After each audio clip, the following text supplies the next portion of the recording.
This is the In Focus podcast from The Hindu.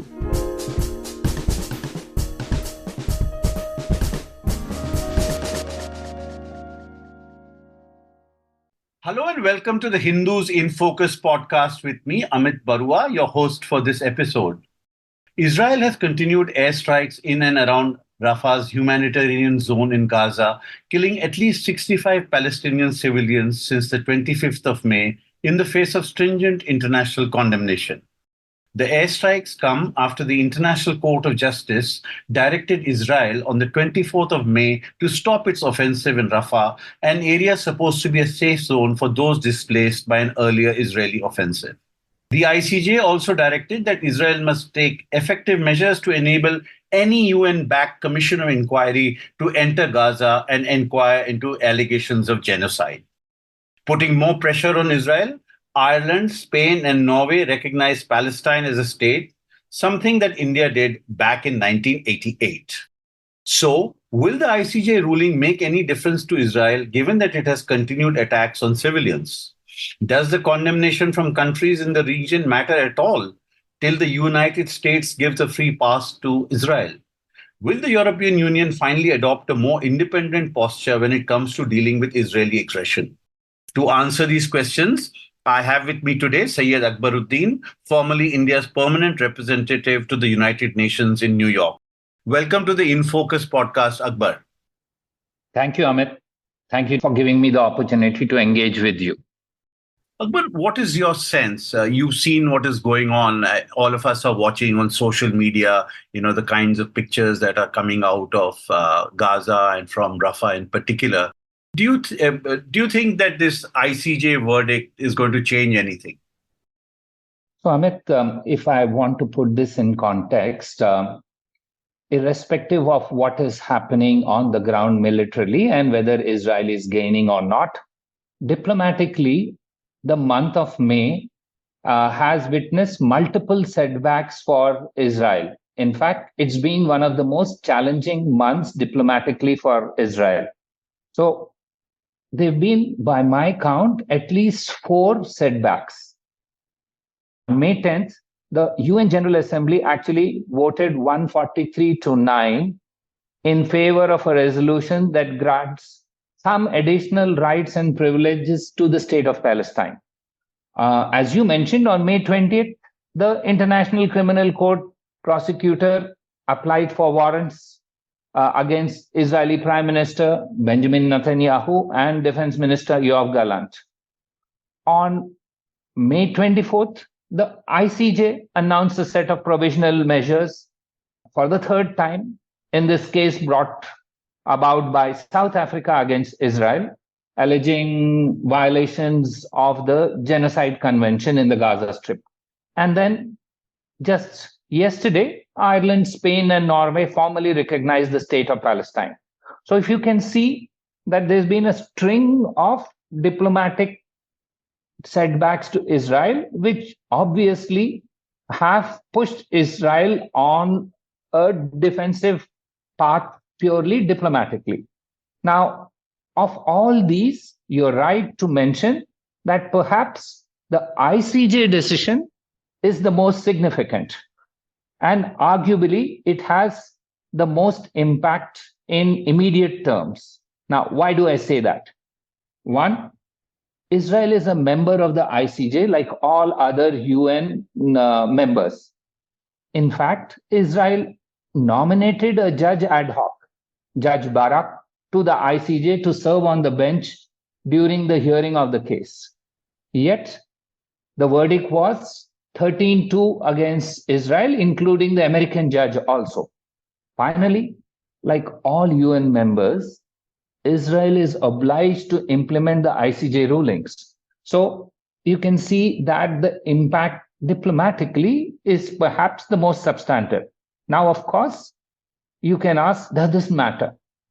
The initial response from Israel seems to indicate that it is in no mood to relent. It seems to think that the verdict still provides it room for maneuver. And actually, legally, there are some views which says that it's an ambiguous verdict. We can come to that if you are interested in pursuing that. And their lawyers feel that in a legal twilight zone, Israel is permitted to continue the military operation in Rafah, provided it does not result in furthering the international accusations of genocide. So less than genocide, it's permissible. This is the Israeli interpretation. That's on one hand. On the other hand, we as yet don't know what are the full consequences for Israel for ignoring this decision, but we can see 2 or 3 clear consequences. The ICJ decision is visibly impacting on how other states are treating Israel, especially its war efforts. There's been widespread criticism of the latest Israeli attacks, and it led to a rare admission of the Israeli Prime Minister acknowledging it as a tragic mishap or a tragic accident. There's been also yesterday a discussion at the UN Security Council where perhaps another resolution is in the making, this time purely focused on a ceasefire and calling Israel to halt its war efforts in Rafah based on the ICJ decision.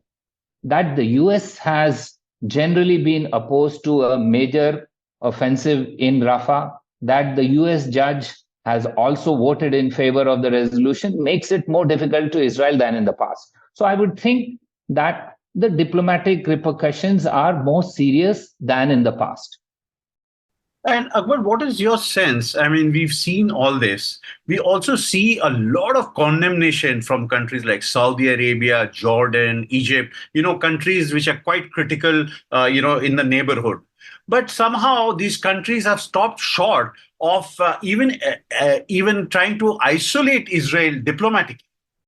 So we could look at this in different ways. Yes, the Arabs have been traditional supporters of the Palestinian cause, and it is expected that they will criticize any Israeli action, whether it is based on their interest or due to domestic politics. This is another area to try and go through, but they have been critical, and that's not unusual, even if you say that it is mostly oral criticism. But the challenge that is mounting for Israel is those countries which were generally muted in their criticism are standing up.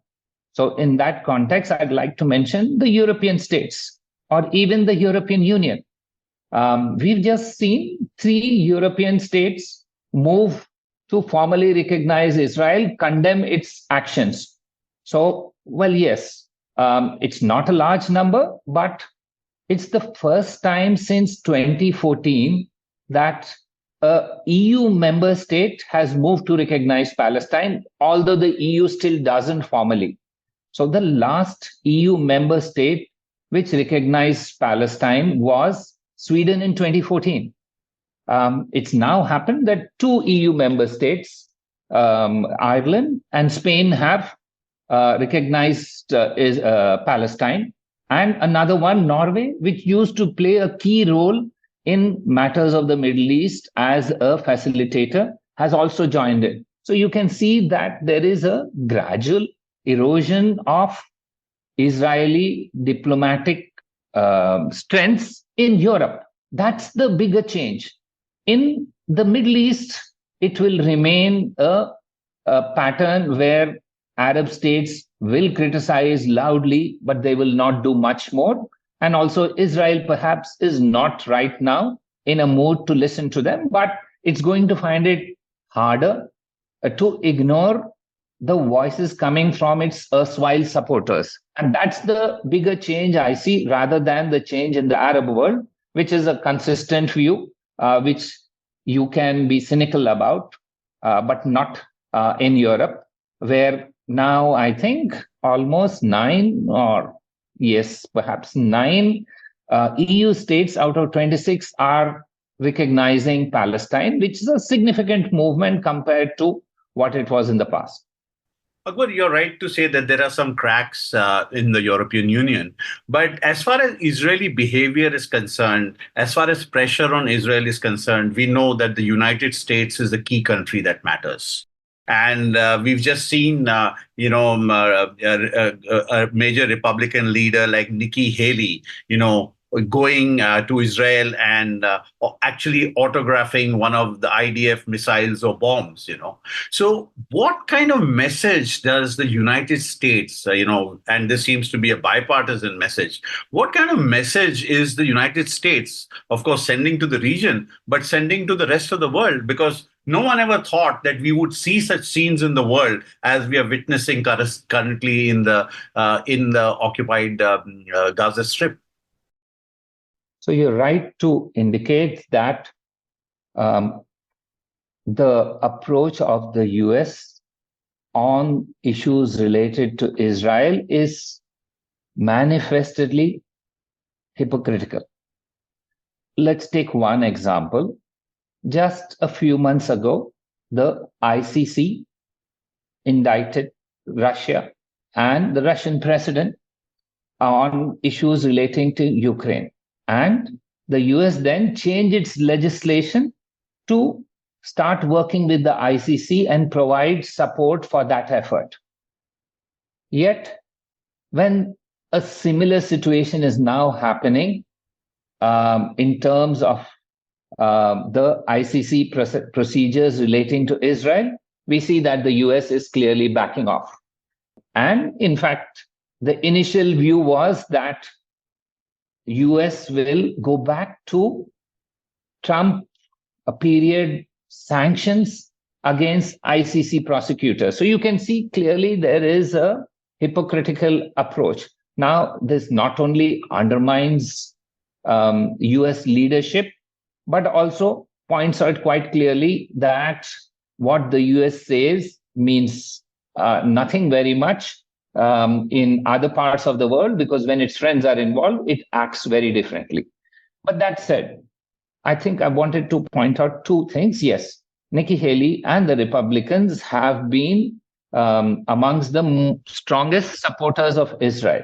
But within the Democratic Party, there is a fissure now. There are legislators, congresspersons, as well as senators who feel that this unwavering support in the face of what has globally been seen as a drift towards annihilation of a group of people is not acceptable. Then there are others within the Democratic Party who think otherwise, and the young Democrats are more vociferous in this. And perhaps because of that, yesterday, for the first time, the White House spokesperson actually said they are no longer thinking of sanctions on the ICC in the case related to Israel. They will look at other measures. So you can see that there is slight change.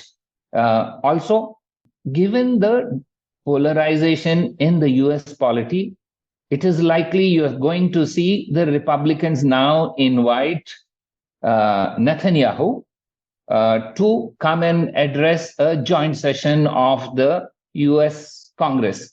That's not something that the White House wants, given that it's in a dilemma of its own with divergences within the Democratic Party. So I think even in the US, for the first time since since the 60s and the Vietnam War, we are seeing a sharp difference in US society on matters relating to a foreign policy issue between young and the not so young. So I wouldn't totally say that the US policy remains the same. There are small indications that in a nuanced manner, the US is also realizing that there are situations which it can no longer condone. Akbar, you're right to say that there may be small shifts, but what I'd like to ask you, you spent many years in the United States. Why is President Joe Biden, in a sense, putting so much of his international prestige at stake when it comes to his approach to his policy towards Israel? So in the US, there's a saying, all politics is local. And in the throes of an election in the US, the president is caught in a bind between diverse approaches. He's, to be fair, has been a lifelong supporter of Israel and the Zionist cause.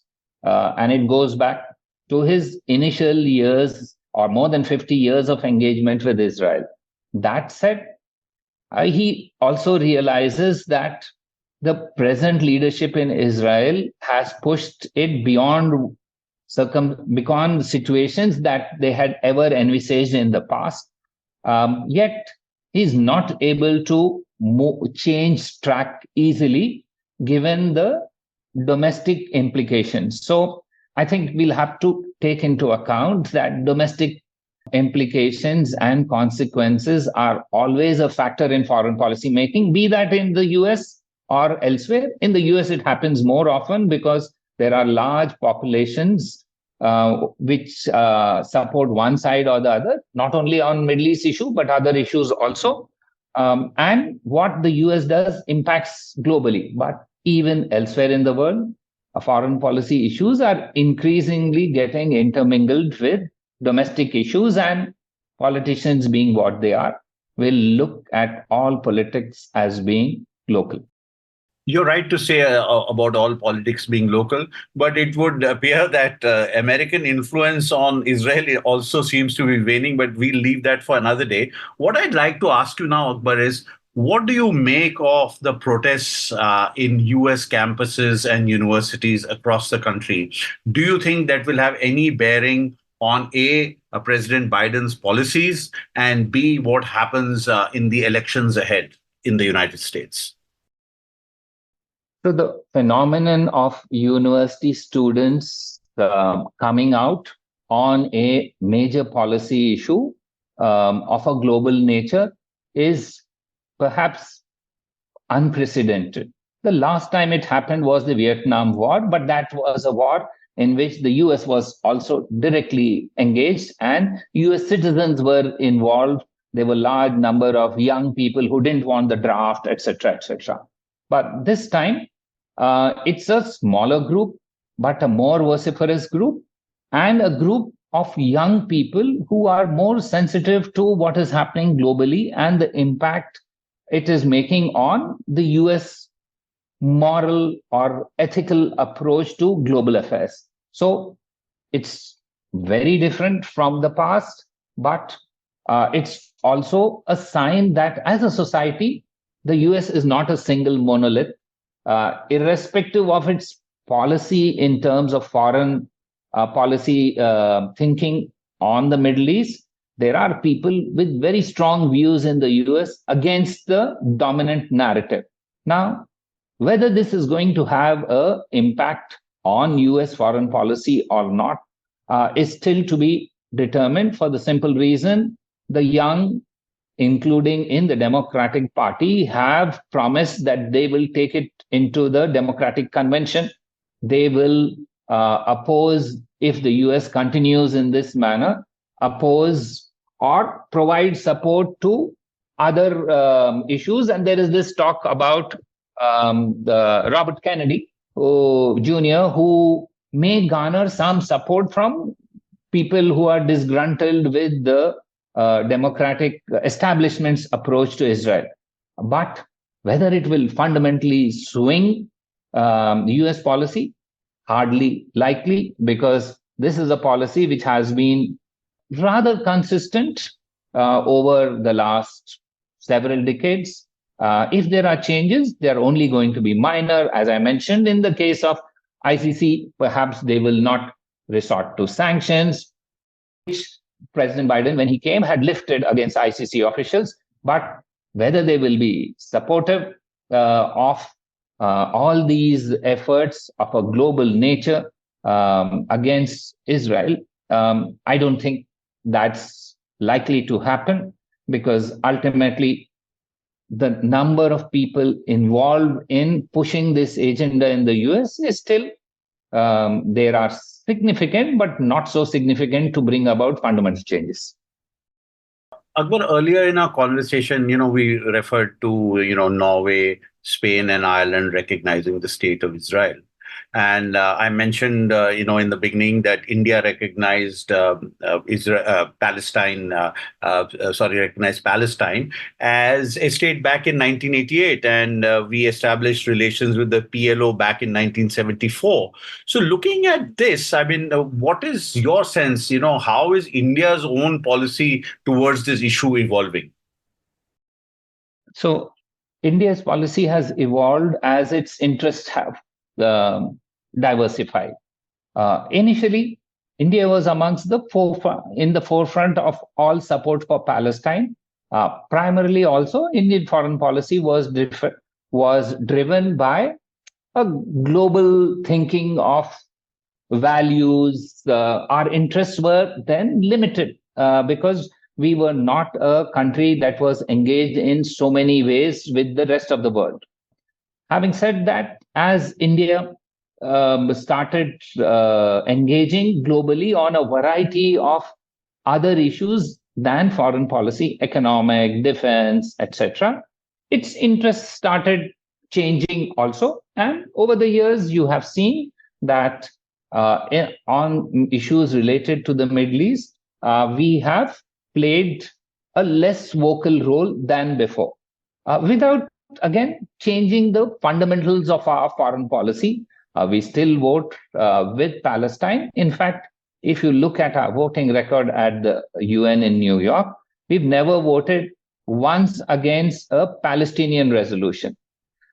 We did vote for the Zionism is not racism, but that's not a Palestinian resolution. But if you look at the resolutions on Palestine year after year, including this year, we voted in support of the Palestinian cause. So the cause remains still. But it looks as if our heart is not in it.